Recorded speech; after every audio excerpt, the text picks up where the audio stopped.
Hello there, this is Dave Motorhead out in the garage working on stuff and things. Anyways, it's going to be a new video. What I'm working on today is replacing ball joints on the front of a late model front end, and I'm going to show you how to cut the original ones off and replace the bushings and the upper ball joint on an upper A-arm. I don't think I've done this video before, so just give me a second and we'll get right to it.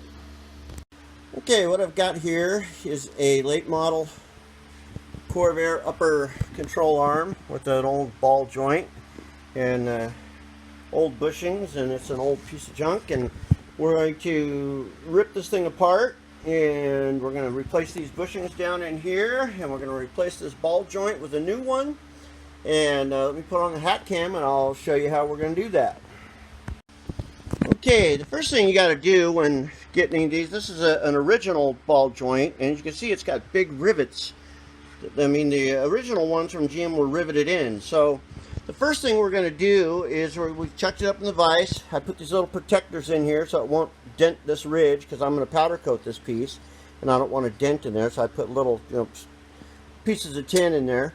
But the first thing we're going to do is we're going to remove this grease nipple here, and then with these rivets you can either cut them off or you can grind them off, and I'm going to choose to cut them off with a cutoff wheel here, kind of like this, and just get in there and cut each one of them off, being very careful not to touch the A-arm because I don't want to score it up. So anyway, let me put on the hat cam and we're going to do that right now. Okay, got my hat cam on here now, and first thing I'm going to do, I'm going to try to hold my head steady so I don't make a jittery vid. I'm trying to make less jittery vids. First thing I'm going to do is I'm going to pull this guy off, like I said. That thing just came right out. We don't need that. And then we're going to take this cutoff wheel and we're going to cut those rivets out. We put the safety glasses on, mandatory safety glasses here.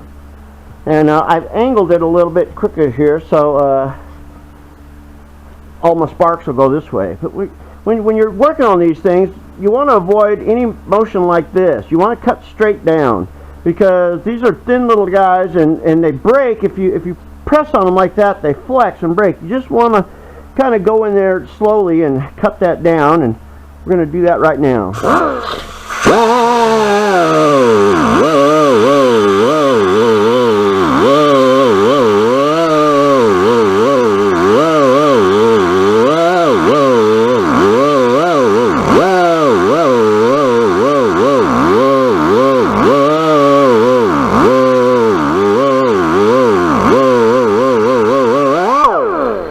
Alright, there's one, and you get the idea. And anyway, I'm just going to go ahead and cut all these off. You don't need to watch that, but we're going to cut these all off flush with this ball joint so that we can drill them out. So I'm going to shut this off and I'll get back to you when we get that done. Okay, now we've got all our rivets cut off. Here's what the rivet head looks like, what's left of it. There's 4 of them laying around here. And I did a botched up job of cutting those things off. And when you cut them off flat like that, then all of a sudden you can't see where the rivet is. And the next thing we need to do is we need to center punch these things and take all of our little drill bits and start drilling them out. These things are kind of a pain, one of the biggest pains in the ass of anything on a Corvair, in my opinion, to do, just because these things were never meant to be taken out. So what I like to do to find the center of the rivets, if you look here, I don't know if you can see that, but these stock ball joints have like an upper plate that's on them, and I just take a chisel and go in between that plate and just beat it like that, and you can see it separating. Oh, something fell out. And anyways, so now if you look at it, let me beat this back down there. Now you can see the center of the rivet there.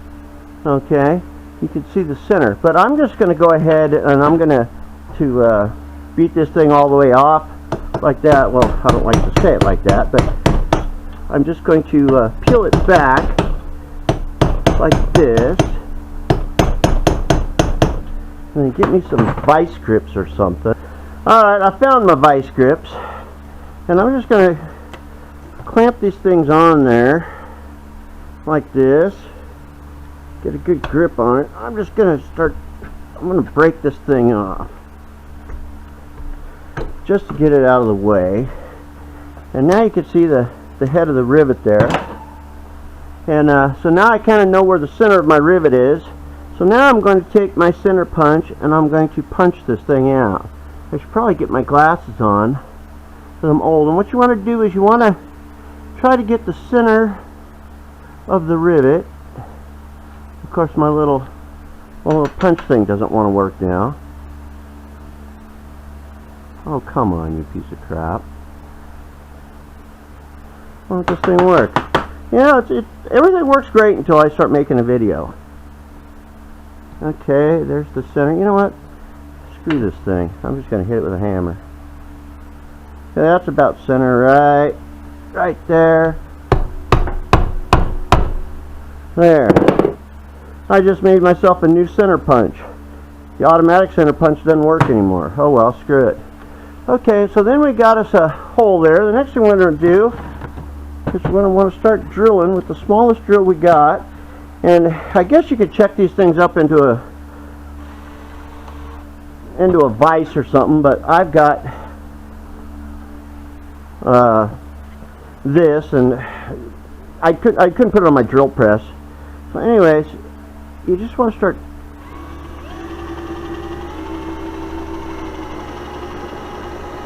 trying to drill these things straight.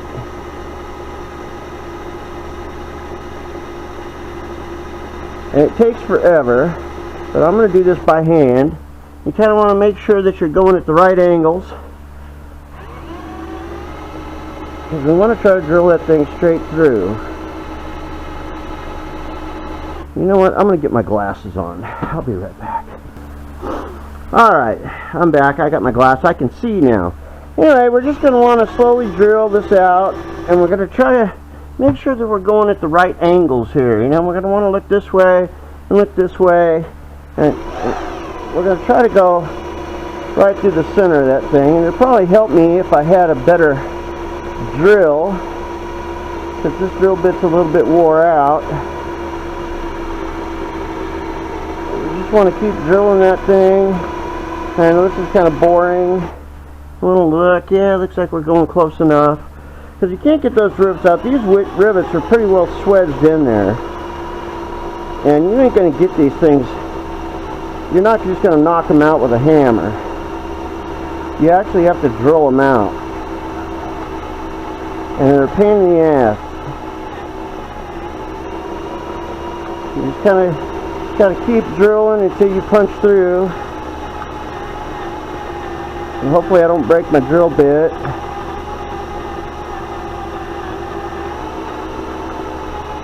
These are cheap ass do it best drill bits. They were in the $1.99 section.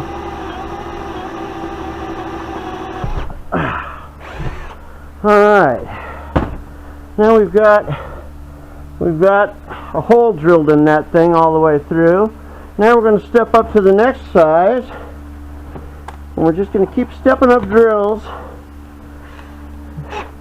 until we get this thing all the way drilled out as much as we possibly can. Now it's going to go through a lot easier with the bigger drill bit. Oh, look at that one just broke off. Cheap piece of crap. I don't want to use my good drill bits on this stuff. We're just going to step up to the next bigger size. See, these are the do-it-best drills. They're the cheapest pieces of crap you could ever get, but I'm not going to use good drill bits on this. I guess I could, but let's see. We'll just go slower here.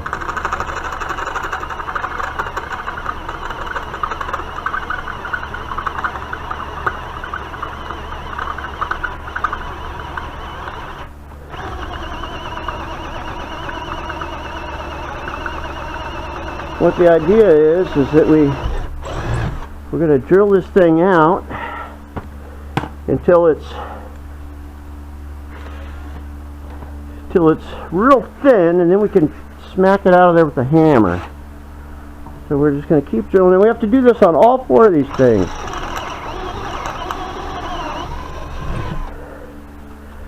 And the reason we're doing this is we don't want to ruin the sides. We don't want to ruin the hole in the A-arm. And let's see here.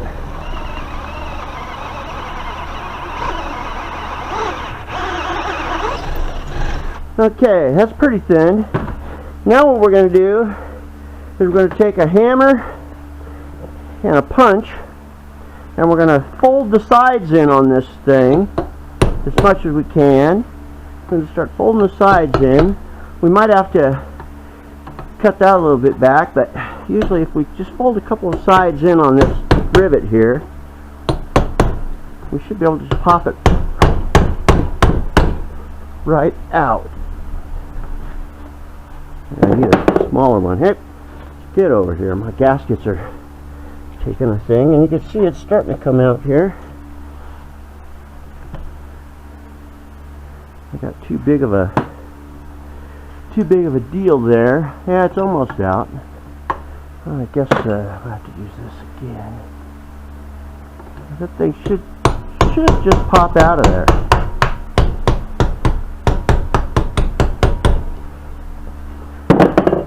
Come on, gaskets. Stay up there. I have no confidence in that gasket.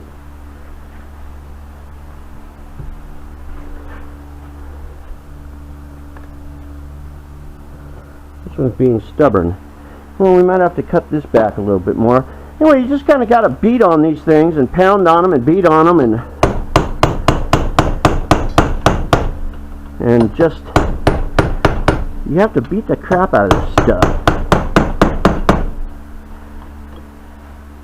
Okay, there's part of the rivet right there still.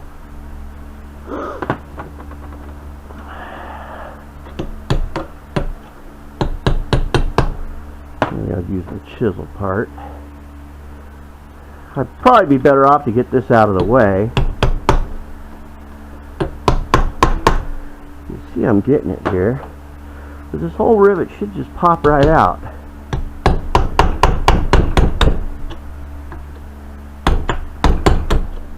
There it goes. And there we go. One drilled out piece of crap rivet. Now all we got to do is do this 4 more times, or 3 more times. So I'm going to go ahead and do that right now. And these things are a pain in the ass. You can see I've got a pile of these things.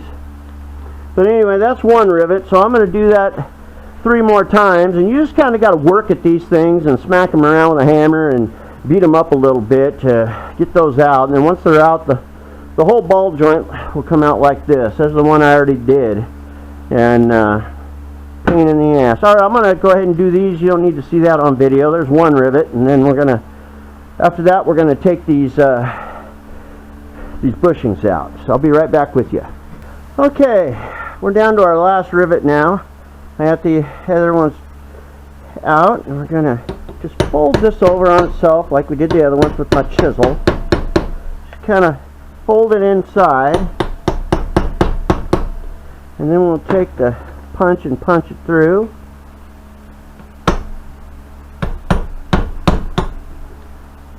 There we go. Punch through, and then there, our ball joint, our old piece of crap ball joint has come out. And we can set it next to our other one. And so this is all ready to put a new ball joint in. The new one's bolt in, so no more rivets. But if you notice, I drilled all these out by hand, and I pretty much got dead center on most of them. But you got to get them real thin, because they're kind of swedged in there around the edges. You got to get them real thin so you can cave them in on themselves to get them out. And but I'm proud of myself, because I drilled this by hand, and I didn't hit the sides here, and I just kind of look both ways and make sure I get it drilled, and there you go. Now we have our the factory ball joint out, and that's kind of a pain in the butt. And the next thing we're going to do now is we're going to take these guys out. can get this in there. We're going to take these out. I don't think I got my thing, but anyway, we're going to take these bolts out and pull these out, and then we're going to press those bushings out. So we'll do that next. Okay, we've got our bolt taken out here. Now the next thing I'm going to do is I'm going to cut this original rubber out of there, and I want to get all, and I'm going to try to get it out of the shell itself. I just want to cut all this rubber out because we're going to use this center part here to push that out, and with the rubber removed we can position that in an area to get that out. So carefully take a knife and cut this stuff. Sometimes this old rubber is kind of tough, and start getting this stuff out. There's some piece of rubber, and we just want to cut this rubber out. You could probably take a drill bit and drill some of that out. You might be able to just go in there and start cutting it, because some of these are bonded on there. But we want to get that rubber out of there, because that rubber is detrimental to what we're trying to do here, and we don't want to have the rubber in there. I guess you could burn it out. You could use all kinds of tools to dig it out, but I'm going to take a drill and I'm going to go around there and drill that out. So I'll be right back with you. I'll just see if I can do it right now with my old do-it-best drills, the cheapy drill bits. Let's see if this one will work. I just want to start drilling that stuff out.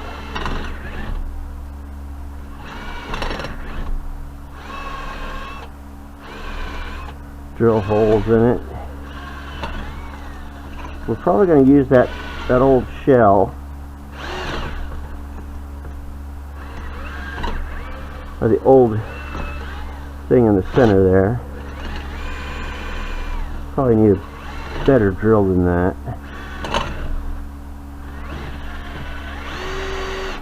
Maybe a bigger drill will work. Anyway, we're going to struggle with this, and we're going to keep cutting this out until we get all that rubber out. Maybe get me a little teeny screwdriver, and we'll pry some of that rubber out. But we just want to keep going on this and get all that rubber out of there. So it's why these things are a pain in the ass. People say, oh, you can put it in the fire. Yeah, you can put it in the fire if you want, but anyway, I'm going to keep working with that and get that rubber out, and then I'll get back to you once I get it out. But okay, we've got all our rubber dug out of there now. You can see that, no rubber. Next thing we want to do is we want to remove this inner sleeve, at least on one side anyways, maybe both sides. But the way you do that is, these things sometimes are rusted on or whatever, and some of the new bushings come with this new sleeve and some of them don't. So sometimes you have to reuse these things. And I like reusing original parts, but what you want to do is, if you look at the sleeve, you spin around, you'll find that there's a split in it, like right there. And what you want to do to get that off is you want to take like a little teeny screwdriver like this, and you want to just tap it into that split. Now this one's pretty loose. You want to go all the way down like this, and break that thing free if it's rusted on or whatever. But if you wedge it down like that, it'll split that thing, it'll pop it open, and then you can just try to wedge it out. You see it's moving, so I don't know if I'm going to be able to get this thing out or not, but it wants to come out. See it wiggling right there. Here it comes. Maybe I get me some pliers like this, a little needle nose, and help get this thing up. Okay, there you want to keep that little sleeve, and we're going to reuse that. And then, so that's that. The next thing we're going to want to do is you want to, on the other side, you want to take one of the bolts and you want to stick it down in there. You'll see that one still has a sleeve in it, but it bottoms out before it hits that, because we're going to press on that bolt and try to press this out. So that's going to be the next thing we're going to do. So let me get my press set up, and I might have to turn my fan off. It's 115 degrees today, and I've got cold air from the house air conditioner blowing in the garage. So anyway, I'm going to set this up with the press, and then we'll press that bushing out. Two other little things that I want to note is when you're pressing this out, The book says to just use this here as a press, to press that out. But what I do is I've made a little shim to stick in there, a little pack band, wah, wah, wah, wah, if you would. And I like to put that over this, so then when it goes down in here, it gives it something to press on that's, you know, it goes around the whole 3/4 or 90% of it, so it presses that evenly. Because what I've found is when you press it out like that, a lot of times it caves in this thing and it screws it up more than it presses it out. So I like to give it a little bit more surface area with that. Stick that in there to press against. And then something else when you're pressing, you know, you need something. This is going to come out, so you need a piece to fit down like this, and this piece fits right around the outside of this shell. So when I press it, it gives it somewhere to go. So I just wanted to note that real quick, that I do this because it just seems to press it out easier. And so we'll go to the press now and we'll press that out. Okay, we're over at our press now, and I've got everything lined up. I got my little spacer in there. I've got my shim stock in there to try to get even press around that thing. I've lubed up the bushing. I lubed that up a couple hours ago, let it soak in. I've got this in there. When you're doing these press, like you've seen in my other videos, you want to try to get all this stuff lined up. So I think we're all lined up now, and we're going to start pushing on this thing, and we're going to see what happens. And hopefully that will just pop right out of there. That thing's been in there for 100 years. And it looks like it's just going to press right out.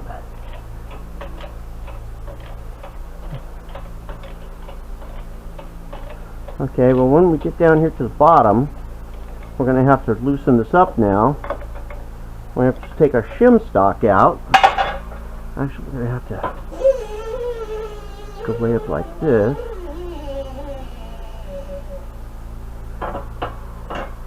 Now I think we need to take our shim piece out, and you see that that's coming out like that. We need to pop that out, and then we should be able to press that the rest of the way with, put a little extension piece in here.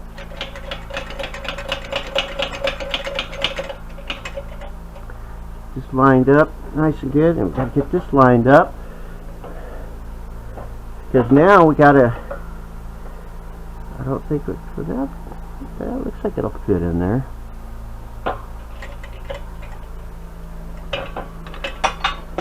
Well, I guess it's just going to come right out now. So there we go. Alright, we're just going to, basically what we're going to do is we're going to do the same thing to the other side here. And so we're going to take our bolt out and we're going to switch over to that side. We'll do that right now. Well, I think if we just press on it a little bit, it'll just pop right out. So we'll see what happens.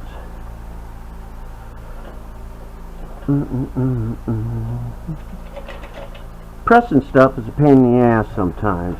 You got to get everything all lined up, and you got to wiggle shit or stuff. I mean, sorry, I didn't mean to cuss. And get it lined up and get it nice and tight and get it straight. But this doesn't look like it's going to want to go like that. So I'm doing it by hand. There it goes.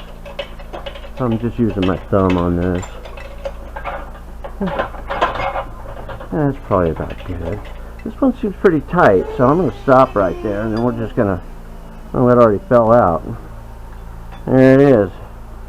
So, now we got that out. Looks like we just need to tap this a little bit with a hammer. And there's this. There's a crossbar. We're going to get that powder coated. We're going to get this powder coated. So that's how you take these things apart. Kind of a pain in the ass, especially with all these little rivets you got to drill out. It's just very time consuming. Anyway, I'm going to take these to my powder coat guy now with the rest of my suspension parts over here, and we're going to get all this stuff powder coated, and I will be back when I get those back from the powder coater, and we'll press this all back together, put a new ball joint in, and put these bushings in there. So just hang on, and in a day or two I'll finish this video when I get these parts back.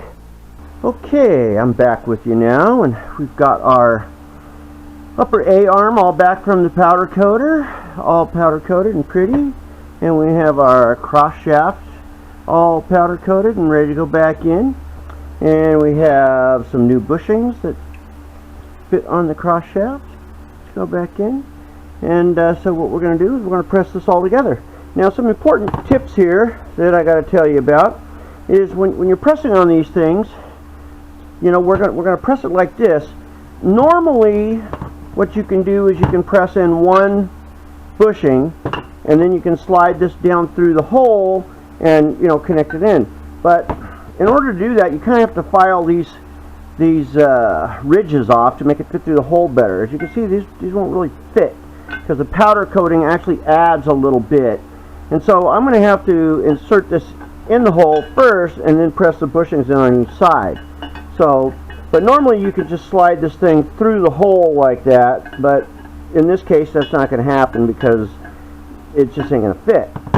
Another thing, when you are pressing these in, especially when you press the second bushing in, you want to, there's a J tool that fits in here that supports this. Whenever you're pressing something, you want to be able to support it because you don't want to be pressing on it and have this actually bend. And so what I've got is I've made a brace here out of a piece of angle iron that I've cut to the right length, and it'll fit in here like this, like that.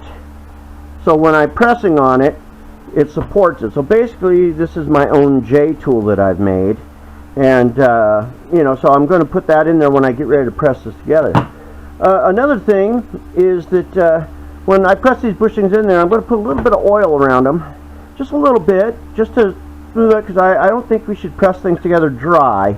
And a little bit of oil in there is going to make it, you know, press in better, and then the oil will dissipate once it's pressed in, and it'll be all right. So, okay, that's that. And then this part of it, the ball joint part, this is easy. The new replacement ball joint just bolts into the hole like this, and that's a piece of cake for the top ball joint. So anyway, I'm going to set this up on the press, and we will press this in next.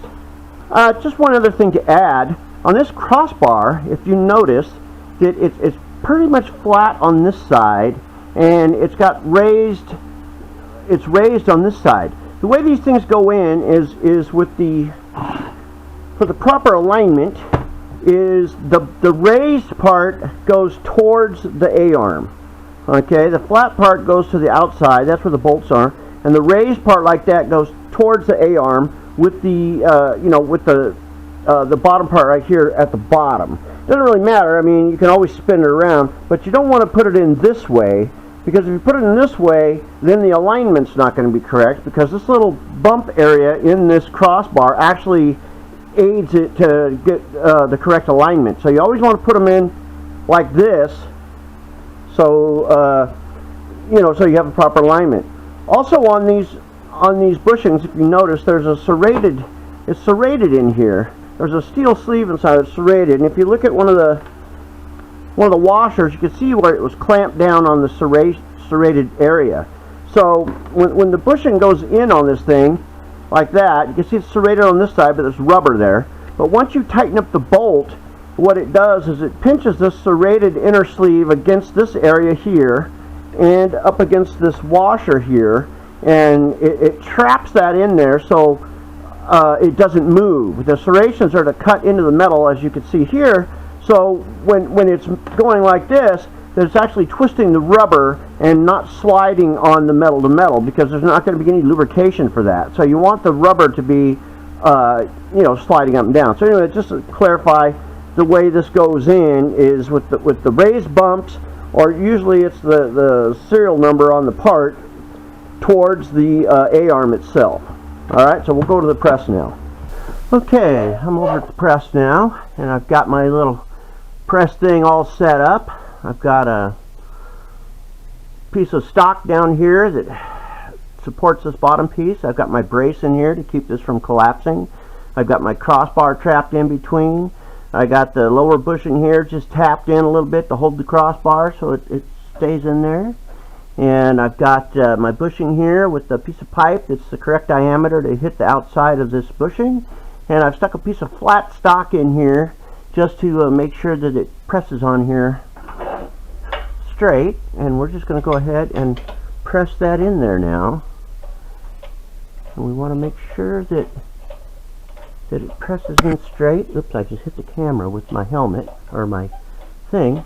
And basically we're just going to press that in there. It's basically kind of the same way as we took it out. And seems to be going in nice and straight.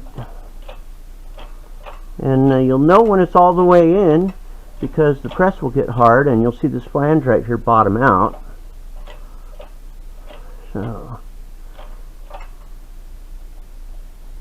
that's about it for that one, and we'll pop this open.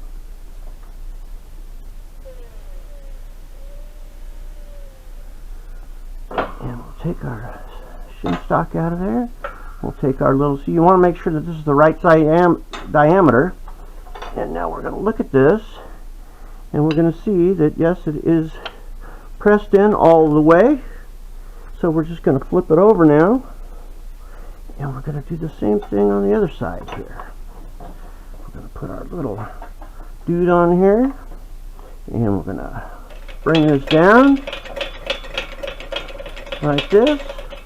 We're going to stick our flat piece in there, because you see this is the same diameter. I don't want it to get wanky on me, so I'm going to stick this piece of steel in there to make sure we get a nice even straight push on that. And we're going to line this up. You can kind of feel where it's lined up too. And we're going to make sure that the bottom is lined up. We're going to check this way, make sure it's straight. Check this way, it looks pretty straight to me. And we're just going to press in the next bushing. And make sure this is nice and straight. And the bushing seems to be going down in there.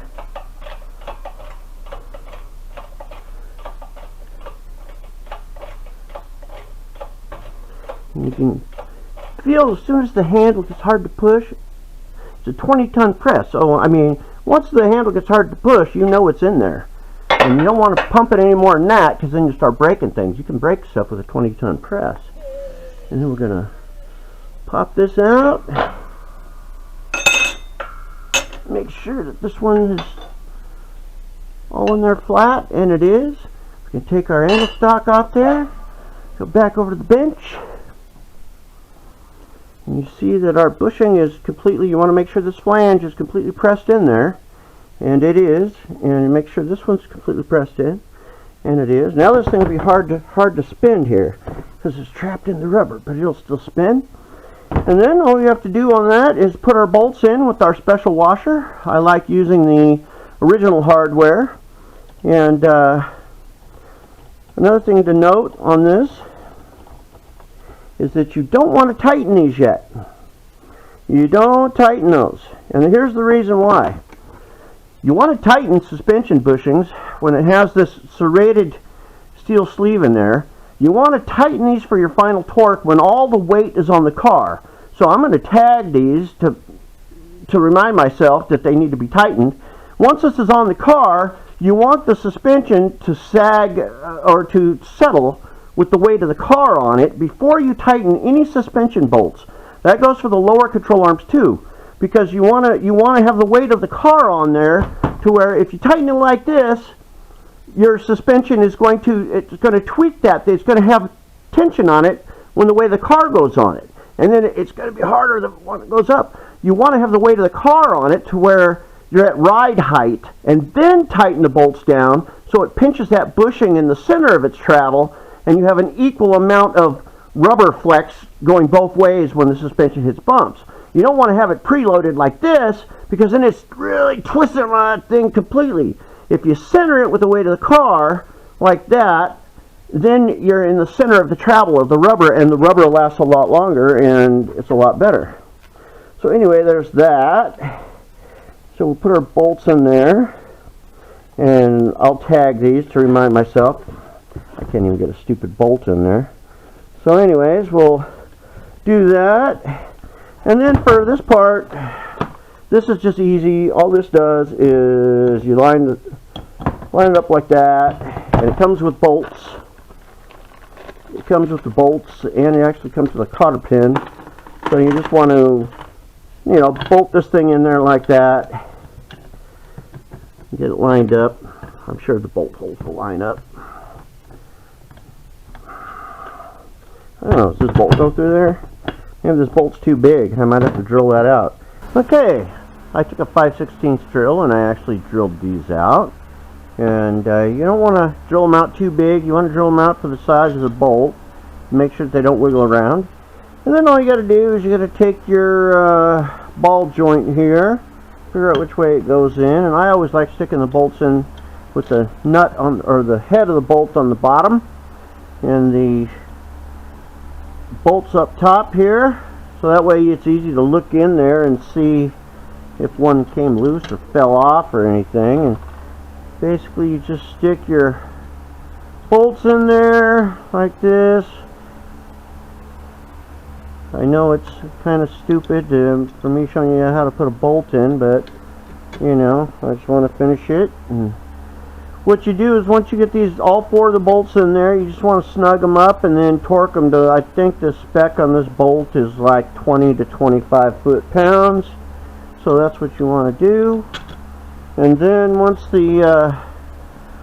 all of these are in, you just take your torque wrench and you torque these things down to, like I said, 20 to 25 foot-pounds. And then you want to stick your little Zerk nipple in there. And of course these are metric bolts, and this is a 7mm nipple here. You just kind of want to snug that up, and then, you know, tighten these down, which I'm not going to torque them. You guys know how to torque these things. And then the last thing you want to do is you want to replace the little rubber bushing that goes in here. And hopefully I can get this in. I'm just going to put a little silicone on it to lube it up and try to stick that thing in there. And they're kind of a bitch, but maybe I'll do that later. You kind of got to get them started one way and then push it through there and spin it like that, and there you go. And now we've got our top out bumper in there. And you see I put little rubber things in there to protect this when I bolt it up, and there you go. Now you've got one completely rebuilt upper A-arm for the late model Corvair suspension. All you got to do is just torque these down to 20 foot-pounds, and I've got my new rubber in there. I've got all that stuff, and so that's all ready to bolt on to the cross member now. And we'll do that in another video. So anyways, that's that. Now we're going to, I decided I'm going to show you the lower, how to put the bushings and stuff in the lower arm here. So we're going to do that next. Okay, what we've got here is we've got the lower control arm. And it's just the same thing basically as all the other videos I've done of you pressing things in and out. I mean, basically, I'm not going to show you how to unpress these because I just did on the upper one, and there's no sense in me wasting a lot of video time doing this. It's basically the same thing. You want to stick a piece of round piece of pipe underneath here, and you just get in here, you lube that up, and you just get on there with another piece of pipe that's like the diameter of this inside part, and you just press it out and they just pop right out.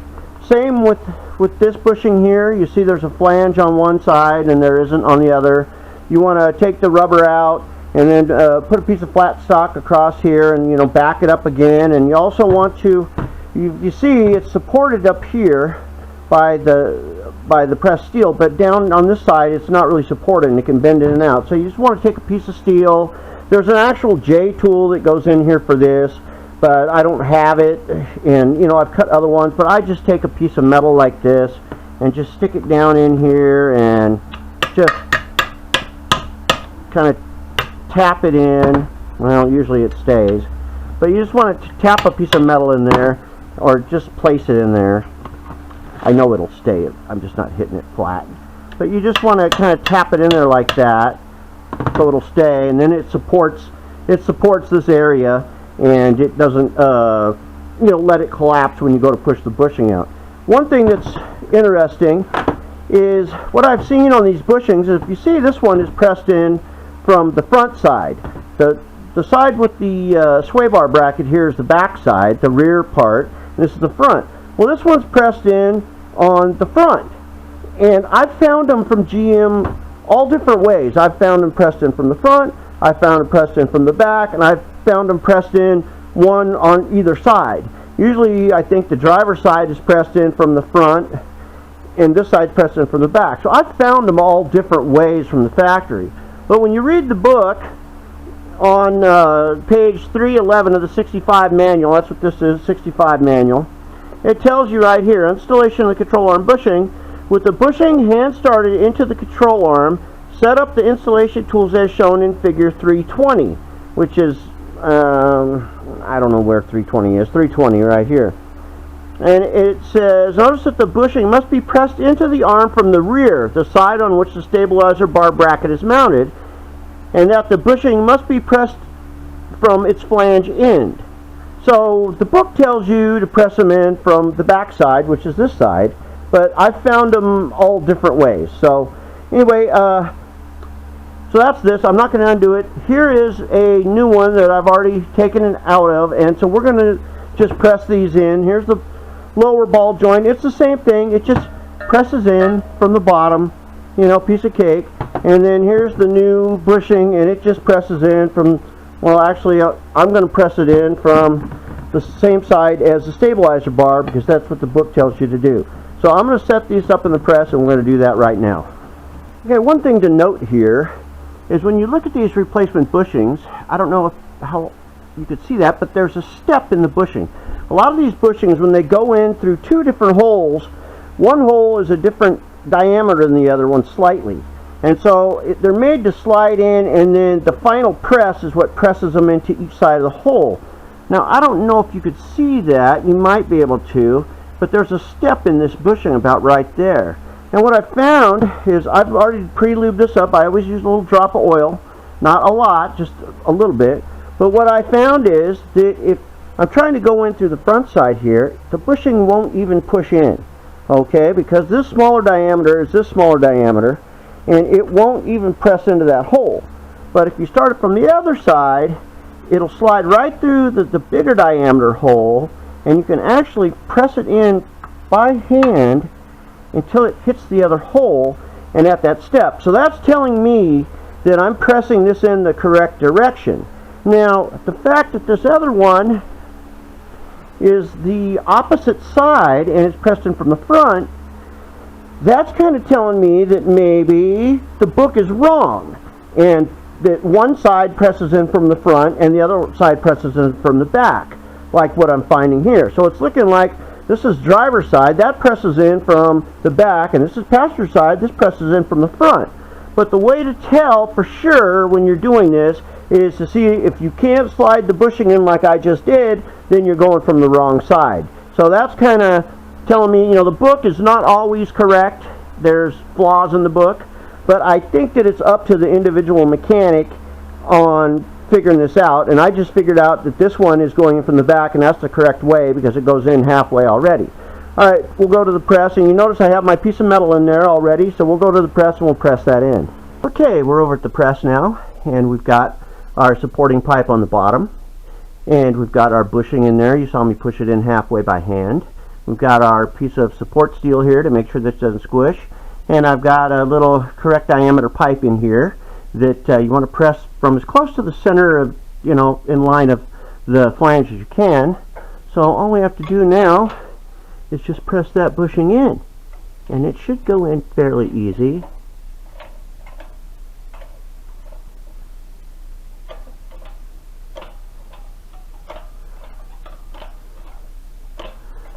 And it's going in, going in. You can tell when it's in all the way because the handle will get tough, like I've said on these presses. Okay, that's about as far as we want to go on that. And we'll take this out. And we'll check this out, make sure that it's pressed in all the way. And it seems to be. We'll take our supporting chunk of metal out, and then we'll check the other side. You can see it's sticking through like it's supposed to, and it's in there. The flange is bottomed out all the way around, so this piece is good. Next we're going to do is we're going to put the lower ball joint in. And this is the lower one, and it's the same procedure. You just, you know, put a little drop of oil on there. I put a little drop of oil around here, around there, because I don't think pressing things in dry is good. I mean, after all, it's a press fit, so the oil's going to squirt out. So anyway, we will go over to the press, and we'll press this piece in next. Okay, we're back over at the press now, and we've got it set up. I don't need anything for this because the diameter of this ball joint's about perfect for the little nub on the press.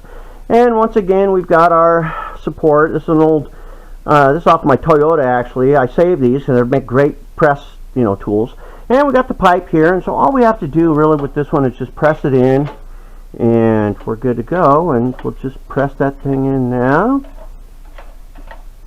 And it's going in, and it's going in. This part's easy. It's a lot easier than doing the other ones. You want to make sure that thing is pressed in all the way to the bottom, and it gets a little harder, and I think that's about it right there. So I think that's pressed in all the way. We'll take a quick look-see here and see if it's bottomed out all the way around, and it looks to be bottomed out all the way around. And so the next thing we'll do is we'll put our yep, it's bottomed out all the way around. We will put our Zerk fitting in there like this. The old Zerky Zerk, if I can get things in there. Anyways, the old 7mm Zerk, which is kind of stupid. Anyway, this video is getting long. You put your Zerk fitting in, you got all your bushing in, you got your ball joint in, you're ready to go, got your other piece in, and that's basically how you do these things. Let me get the other camera and we'll finish this vid up. Okay, I'm back with you, and that's pretty much how you do those things. That upper ball joint, drilling those rivets out and beating that thing up with the chisel and everything, that's just a struggle that everybody's got to do, and you're going to do it, and I'm going to do it. And you might notice I'm a little bit sweaty. That's because it's like 120 degrees out here in the high desert garage, and fat old guy like me, I get kind of sweaty. Anyway, I hope that video helped you out, and this is Dave Motorhead saying thanks for watching.